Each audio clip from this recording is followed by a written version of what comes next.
good. That's the chance. Okay? Is he good or he's just worse than his time? Okay.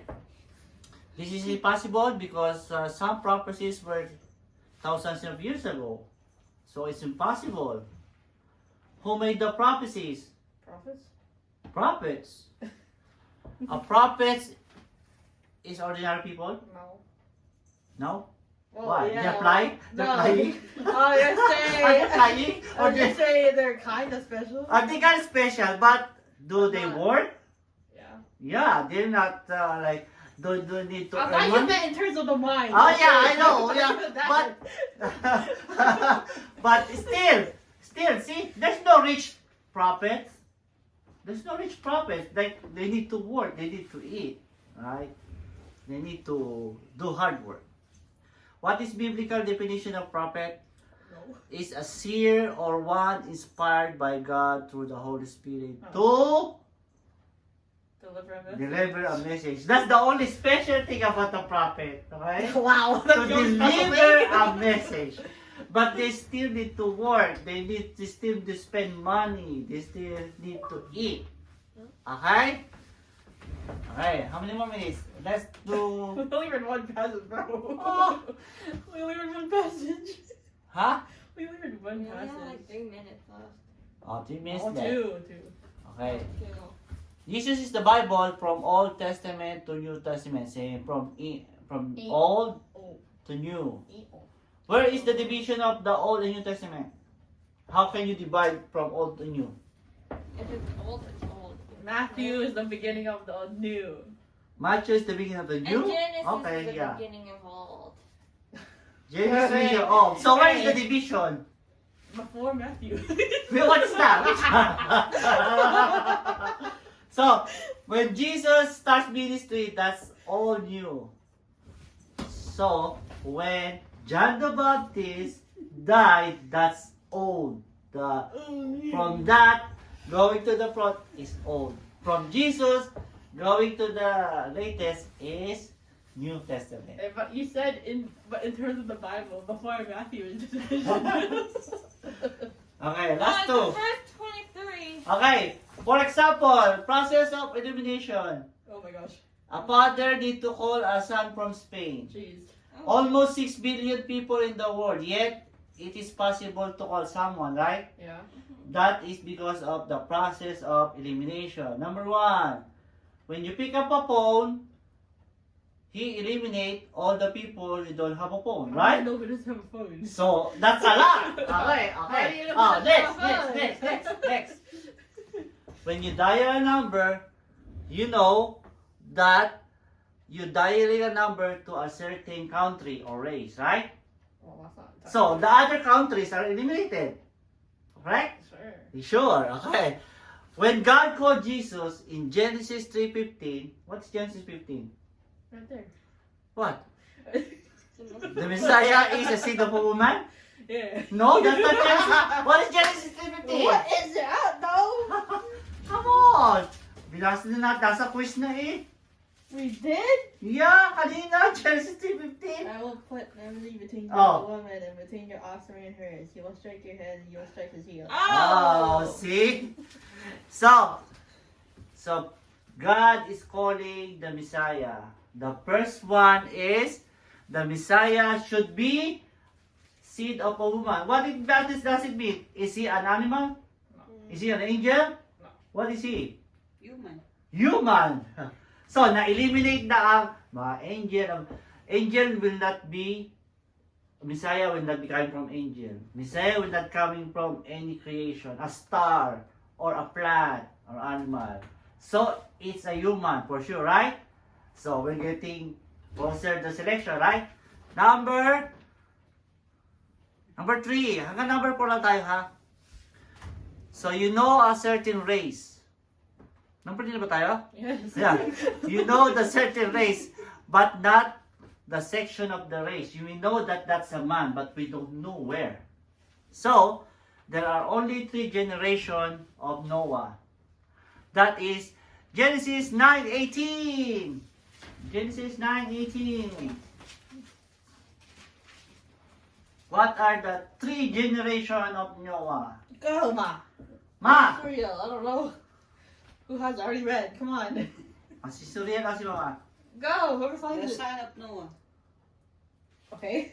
Saan na? Go. The sons of Noah who went out of the ark were Shem, Ham, and Japheth. Japet, yeah. Japheth. Ham was the father of Canaan. Canaan. Kenyan. Canaan. Amen. Oh, Canaan. tapos na? Who's the father of Canaan? Ham. Hem, I think Hem. Ham? Oo. Ham. Ham ba? This is Ham. So we know there's Ham. three generations because there are only three sons of Jenny. Why? How happened to Adam and Eve? They're dead. They're dead. Obviously. What happened to Elijah? They're He's gone. dead. All the people because they didn't go to the ark and only three. So from those three, there will be the beginning of the people. 3 nations. Okay? So each one of them will be the Messiah. Okay? Okay. The Messiah will come from the section of Shem. How? Genesis. Genesis 9:26. Go. Surreal, go. You're So, yeah. fine. We're still at 9. Go. He also said.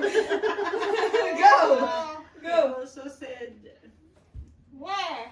Go. He also 26. said, Blessed are the Lord my God, be Shem, and let Canaan be his slave. Canaan. Canaan will be slave. So who will be blessed? Canaan. Sam.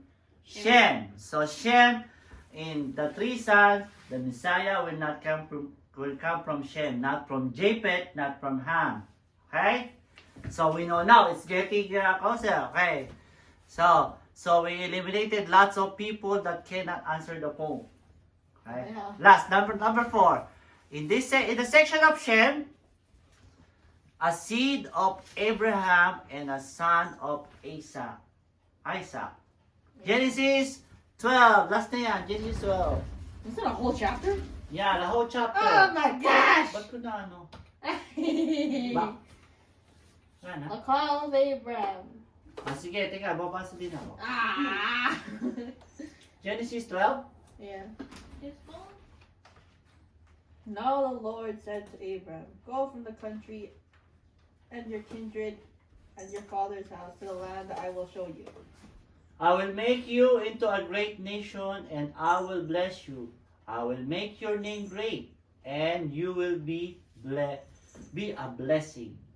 I will bless those who bless you, and the one who curse you, I will curse. Who curse you, I will curse. And in you all the families of the earth shall be blessed. So Abram went as the Lord had told him, and Lot went with them. Abram was 75 years old when he departed from Haran. Abram took his wife Sarai and his brother's son Lot, and all the possessions they had gathered, and the persons whom they had acquired in Haran. And they set forth to go to the land of Canaan, where they had come to when they had come to the land of Canaan. Canaan. What is that? Number 6? Yes. Abram, not Abraham, Abram pa siya. Abram passed through the land of the place at Shechem to the oak of Moreh. At the time of Canaanites were in the land. Then the Lord appeared to Abram and said, To your offspring I will give this land. So he built there an altar to the Lord who had appeared to him. From there he moved on to the hill country on the east of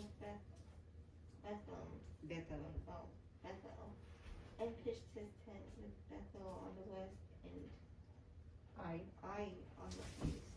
And there he built an altar to the Lord and invoked the name of the Lord. And Abram journeyed on by stages towards the Negev. That's it. So that's it says. What it says? I thought it was all chapter 12.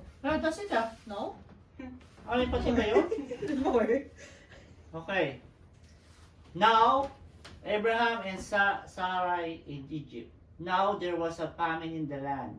So Abraham went down to the Egypt to reside there as an alien, for the famine was severe in the land. When he was about to enter Egypt, he said to his wife Sarai, I know well that you are a woman beautiful in appearance. And when the Egyptians see you, they'll say, this is the Lord. Then they will kill me, but they won't let you live. Say you are my sisters, so that it may go well with me because of you, and that my life may be spared on your account. When Abram entered Egypt, the Egyptians saw the woman was very beautiful. When the official of Pharaoh saw her, they praised her to Pharaoh, and the woman was taken into Pharaoh's house. And for his sake he dealt with Abram. And he had sheep, oxen, male donkeys, male and female slaves, female donkeys, and camels. Oh, but the Lord afflicted Pharaoh and his house with great plagues because of Sarai, Abraham's wife. So Pharaoh called Abraham and said, What is this you have done to me? Why you did not tell me that she was your wife? Why did you say she is my sister, so that I took her for my wife? Now then, here is your wife. Take her and be gone. And Pharaoh gave his men orders concerning him, and they set him on the way with his wife and all that he had. Remember the story? Yep. Yeah, it says there, I'll give you the land of Canaan, and I'll give it to your offspring, which is So, Isaac. What? Is that the wife, bro? Ha? no, Ano sabi niya? The wife's name. no, I didn't say anything. Any question? No. Okay, good. Bro, we only went 3